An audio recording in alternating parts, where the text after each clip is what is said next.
Red Mountain, the volcano which looms over Vardenfell, erupted in the 5th year of the 4th era. The chaos that subsequently unfolded became known as the Red Year. It was the turn of the century, and the Dunmer were already struggling to deal with the aftermath of the Oblivion crisis. To make matters worse, Morrowind's southern neighbours were on the verge of launching their brutal invasion of the Dunmeri province. Things couldn't get much worse for the Dunmer. After the eruption, Vardenfell, as well as large parts of northern Morrowind and even the remote Isle of Solstheim, experienced significant changes to their ecosystems.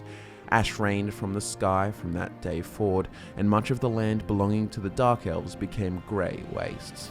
Aside from needing a cloth mask to cover your mouth, you may be wondering how such a natural disaster could affect the nearby population. Well, on the island of Solstheim, vicious creatures known as ash spawn begin to appear and harass the populace, but to settlers of the isle, their exact origins are unknown. To those with greater understanding of things, their presence inspires dread and trepidation. For the refuse that spits forth from the mouth of Red Mountain holds magical properties, the likes of which should not be meddled with without the utmost caution. Hey guys, it's Scott here and welcome back to FudgeMuppet. In this video, I'm going to tell you everything about the Ash Spawn, those earthen beasts with glowing red eyes and an innate mastery of fire destruction magic. I'll also explain to you the significance of those glowing rocks called Heartstones, and along the way, we'll discover their importance and to a particular Telvanni wizard who has an unhealthy obsession with this field of research. After docking at the mining settlement and capital of Solstheim, Ravenrock, it becomes quickly apparent that House Redoran runs the show. This great house of Morrowind is renowned for having a disciplined military and soldiers in bone mold patrol the quiet streets. The captain of the Ravenrock Guard, a Dunmer named Captain Neloth, is not present in the town, and we can stumble upon him to the south near the remnants of Old Atius Farm. Here he is engaged in a battle against 3 ash spawn. After defeating the assailants, we can gather some context from the captain. Thanks. I wasn't sure I'd make it off this farm alive. I wish I could have said the same for my man here. What were those things? Some of the Redoran Guard have taken to calling them ash spawn. Me, I don't care what they're called. All I know is they're a danger to Raven Rock and they need to be stopped. How did that bring you to this old farm? I was going to search for clues that might lead me to wherever they're coming from. I know it isn't the best place to start, but we know they've been coming from this direction. I'll be glad to lend you a hand. Good. I can use all the help I can get. Besides, I don't feel comfortable leaving Raven Rock behind, and I'd hate to lose any more Redoran Guard. Very well. Where do I begin? We were searching the farm when the ash spawn ambushed us. Have a look around and see if you can turn up anything useful. Before searching for clues, we can find out anything else Veleth may know about this ashen blight. No one knows, really. Superstitious folks say they're the risen forms of those that died long ago, but I'm not so certain. They started attacking the bulwark a few weeks ago. My men were able to kill them, but they keep coming back. How often do they attack? We've had 2 other assaults on the bulwark, at different spots on the wall. I know it sounds crazy, but it's almost like they're becoming more organized and probing it for weaknesses. You suspect there's a motivation to their attacks? Exactly. Something has to be directing them against us, and we need to find out who or what it is. Report back to me if you discover anything unusual. Well, Veleth wasn't able to shed much light on the situation, but one thing is certain: if the superstitious folk were correct, and these are some kind of mindless zombie, they wouldn't be capable of organized attacks. So either these suit-brained sods are smarter than they look, or there is a mastermind sending them to carry out their wicked deeds. The investigation hardly requires an ingenious solution, for the motivation of the ash spawn appears to be tucked away nicely in the ash pile left behind at the scene. An imperial stamped declaration of war.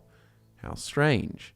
It reads, Raven Rock Stronghold, My calls for the unconditional surrender of your forces and an immediate cessation of all hostilities has been ignored numerous times. I therefore have no choice but to assume your purpose on Solstheim is hostile and to treat Raven Rock Stronghold as an enemy of the Empire.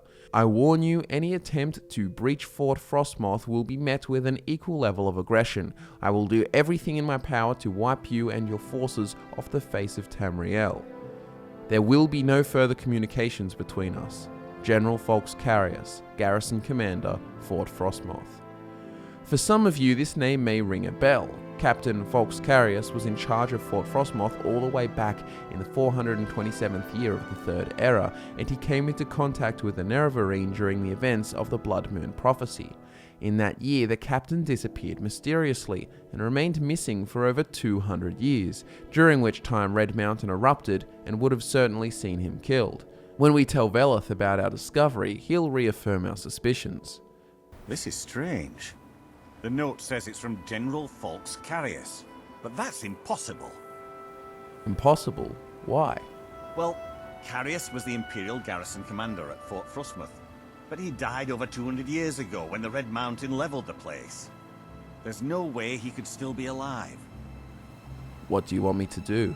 If General Carius is still alive, there must be something keeping him that way. I need you to head out to Fort Frostmoth and check it out. I'm going to head back to Raven Rock and prepare the men for further assaults. Fort Frostmoth is crawling with ash spawn. The formerly prosperous Imperial stronghold is in shambles, and it's half buried in refuse once spewed from the maw of the Red Mountain. Like a general giving orders to his troops, Carius rallies the ash spawn, and the almost professional conduct of orderliness is more bizarre than the beasts themselves. Once the smouldering creatures are smited back into the dust, we can bypass the fort's defences in search of the general.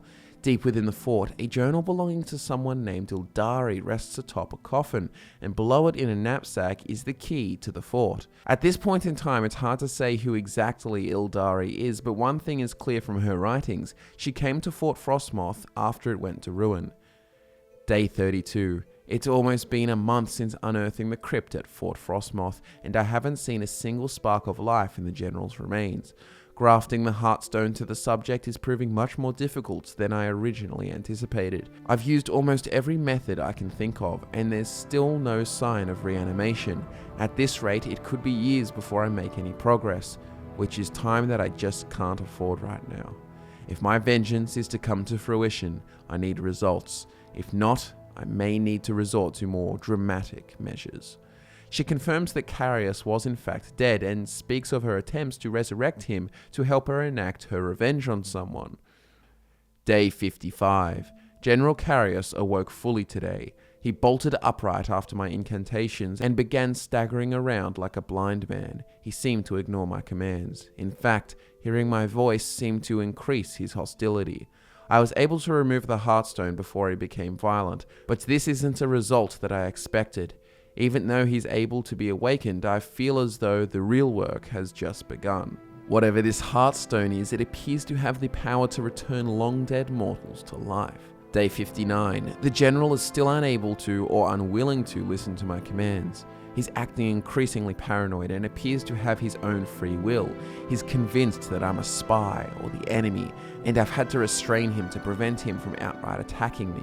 This is becoming intolerable. I'm beginning to wonder if someone with a Heartstone can be commanded at all. If my experiments with General Carius fail, I may have to resort to self-experimentation, something I've been avoiding for a long time.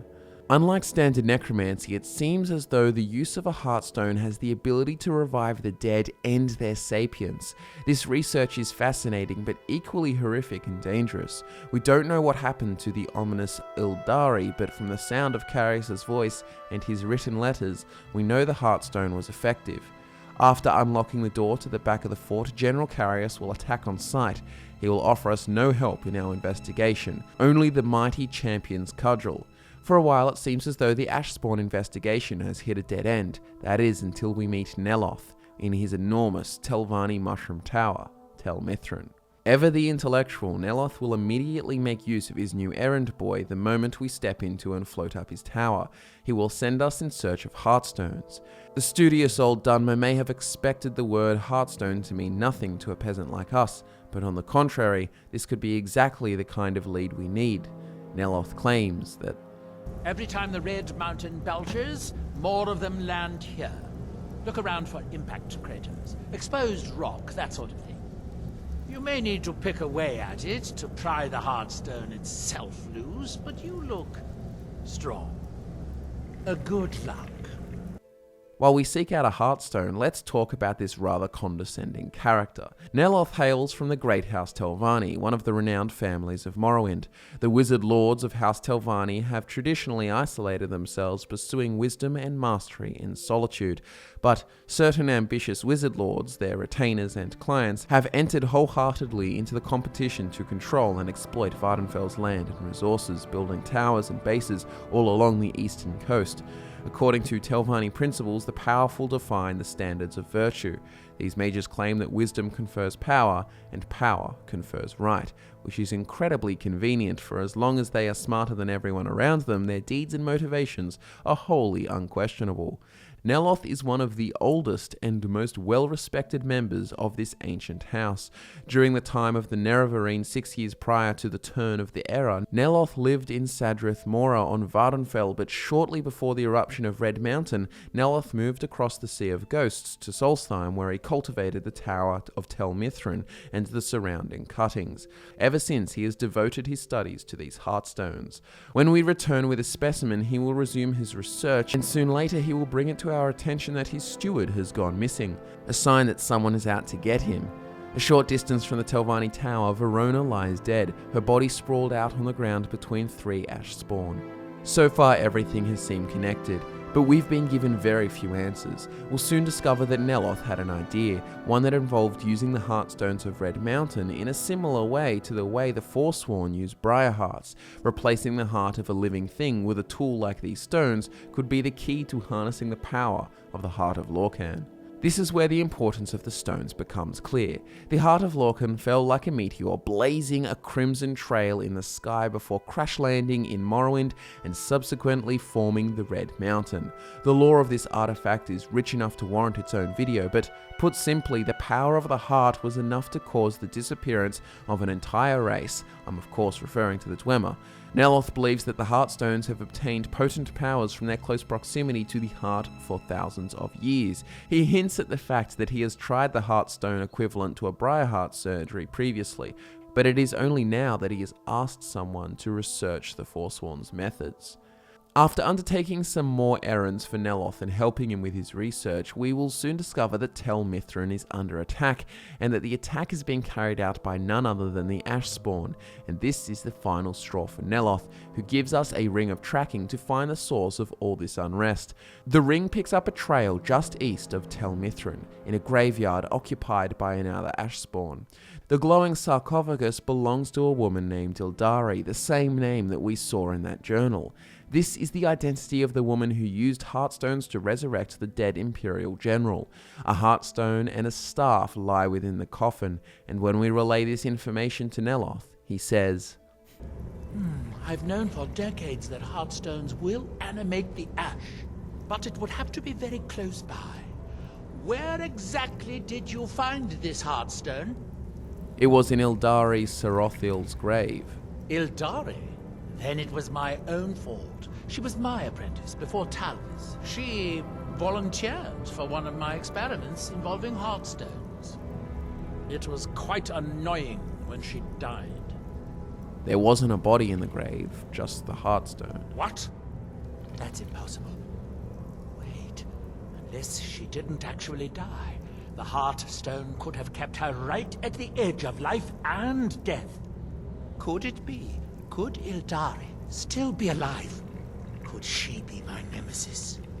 Wait a moment, while I cast a more specific divination.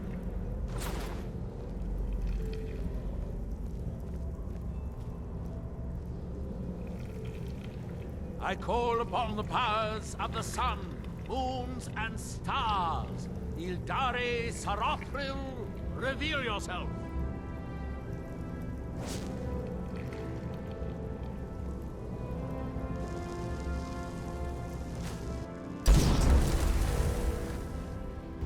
She lives. Seek her in high High Point Tower.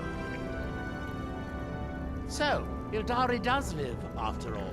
She thought she could hide from me, but she can't. She's holed up in High Point Tower. Go rip that thrice-cursed heart stone from her chest. So it would seem that the abrupt end to Ildari's journal was not because of her death, for according to Neloth, she should have been dead long before she wrote this journal.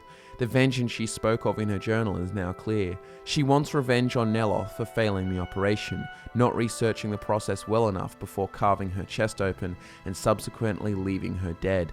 Ildari was to be the equivalent of the Briar Heart in Neloth's experiment, only rather than creating a Heartstone heart, he created what he thought was the corpse of his apprentice. The decrepit sundered tower looms over Tel Mithryn from a high vantage point to the northwest, and the outer reaches are crawling with more ash spawn. The staircase within the tower doesn't ascend, but rather descends into the bowels of the island. Albino and flame spiders linger in their webs and nests, and meticulously placed traps threaten all who venture too close to the scorned former apprentice. For those daring enough to pass those tests, next comes electric ruins and tumbling rocks. The second part of Ildari's journal can be found, accompanied by some withered captives. It reveals more about Ildari's journey. I am stronger now. The Heartstone kept me alive after Neloth's butchery. I can feel the bones in the ash calling to me. I can call back to them too. With the Heartstone, I can bind the spirits to bone and ash and raise a servant to do my bidding. Tonight, I will seize control. These miners and fortune seekers are pawns of Neloth. I can feel them staring at me. I'm sure they are sending him messages, reporting on my every move. The only ones I can trust are the voices. They've never lied to me. They've shown me that these fools plan to betray me, just like Neloth. When they are all asleep, I will raise my ash spawn. Their brute of a leader will die first. I can see the lust in his heart. He may act all kind and generous, but I know what he wants, what they all want. They want the Heartstone. I'll keep a few prisoners. I need test subjects for my experiments. There is more that the Heartstone can do. I just need to try out a few ideas. Ildari has not forgiven Neloth for his botched operation, despite her enthusiasm and her insistence that she be the volunteer to undergo the butchery instead of Neloth. And since her fusion with the Heartstone, she has learned to bind spirits to bone and ash, creating the plight of the ash spawn. After being distracted by the journal, we can see that a woman is still alive within one of the cells. After freeing her, she will tell us about Ildari. We were digging in these mines when she found us. She was hurt so bad, we took pity on her and nursed her back to health. She repaid our kindness by attacking us in the middle of the night. Those of us that didn't die were made prisoners. What did she do with the prisoners? Horrible things. Experiments, and worse. I'm the last one. The others are all dead now. If you find her, don't make her end quick. When we reach Ildari, she issues her threat. You've gone far enough. Neloth is a fool to think he could send some lowlife to finish me off. Here in the ruins, she uses intricate mechanisms to summon Ash Guardians and Ash Spawn. Following in her footsteps, we can corner her in her final chamber. This former apprentice is not easy to best in combat, and she barrages us with shock magic and an army of ashen infantry. Ildari's robes have been customized to accommodate the glowing Heartstone filling the hole in her chest, and in order to beat her, we must rip the stone free, sending Ildari to her long-awaited grave. Tower with You're alive! I hope that bodes ill for Ildari. Ildari is dead. Well, well, you have proven to be a more valuable ally than I anticipated. I have a staff for you, but I would also like to make you a member of my household. A member of House Telvanni. No need to thank me. I know you are overwhelmed with gratitude. And so the circumstances of the Ash Spawn's sudden appearance is now clear, and it appears that nobody has learned any lessons along the way. In typical Telvanni fashion, Neloth's thirst for knowledge has left a close friend dead, or as good as dead, and the former apprentice turned insane Ash Necromancer has plagued the whole island of Solstheim in her maniacal attempts to avenge her pseudo-death. The iconoclasts of this great house of Morrowind have concluded three things. The first is that they are the wisest of all mortals. The second is that wisdom is the fundamental ingredient for power. And finally, that what is right and just is decided by those with power. These principles are absolute and irrefutable, so by that glorious logic, creating a mass of ash monsters and ripping the hearts from young academics is in no way wrong, for it is done in the pursuit of wisdom. It comes as no surprise to me that questions of morality are absent from this questline, and we just have to hope that Neloth is kept busy staying isolated from the rest of Tamriel and doesn't unleash any other horrors upon the world in his attempts to tap the power of the Heartstones. Anything even remotely related to the heart of Lorkhan is bound to provoke a maelstrom of trouble, and if Neloth doesn't make his entire race disappear like the Dwemer, he's bound to impact the future of Tamriel. But there you have it, guys, the full story of Neloth and the Ash Spawn. I hope you enjoyed this journey, and if you did, give the video a like. Thanks so much for watching, everyone. My name's Scott, and I'll see you next time.